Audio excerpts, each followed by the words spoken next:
What do you make of the news? Was it that unexpected?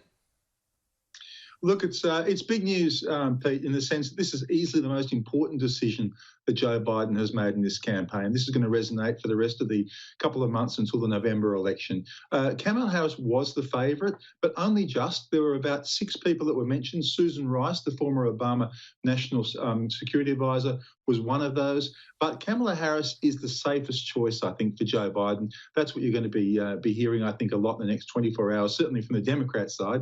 The reason is that she's the only senator in the race who Biden was considering. She's a former Attorney General of California. That's a big job, former district attorney in San Francisco. There's not much controversy around Kamala Harris, where there was around some of the other contenders. So I think this is Joe Biden's safest choice. Well, how are the Republicans going to attack this, Cam, if they haven't already? I mean, there has been issues between their relationship, hasn't there, in the past, between Joe Biden and Kamala Harris, particularly when it came to that busing issue.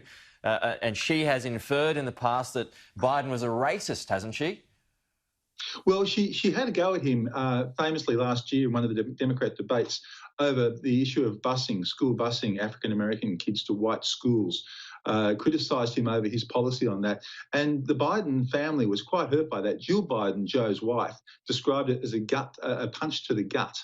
And there was a lot of speculation as to whether that would actually preclude Biden choosing Kamala Harris. But in the end, they get reconciled, they get on okay. She was close to Joe Biden's late son, Beau, who passed away in 2015.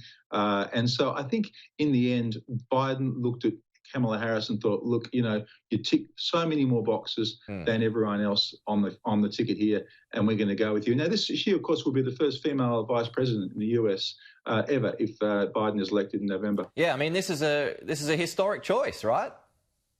It certainly is, especially now there was a lot of pressure from some Democrats for Joe Biden to choose a black woman as well. He'd already said he was going to choose a woman.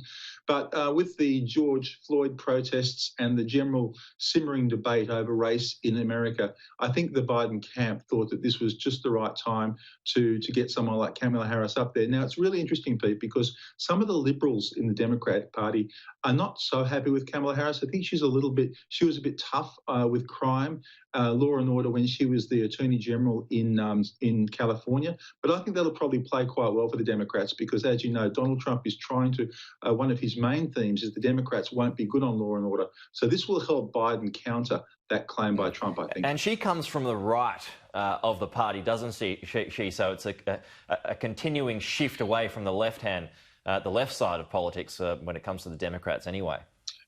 Well, I wouldn't quite call it the right. She's sort of a soft moderate, if you like. She's very hard to perfectly categorise, Kamala Harris. She's certainly not one of the left like Bernie Sanders or Elizabeth Warren or AOC, for example. But she's not hugely moderate. She's moved left as she's got older, and so she's an interesting mix. And I think in that way, it'll be quite hard for the Republicans to lay many punches on her. Donald Trump doesn't like her that much. He called her nasty during the campaign. But, I'm sure that he's very inventive. He'll find some good labels for her. He'll find something. And just for those who don't know, they are officially endorsed next week at the Democrats' convention. Is that right? That's right. That'll be a big hoopla virtual event. And that next Friday, Australian time, Biden and Kamala Harris will now get on the stage together and give their speeches. It should be pretty interesting stuff.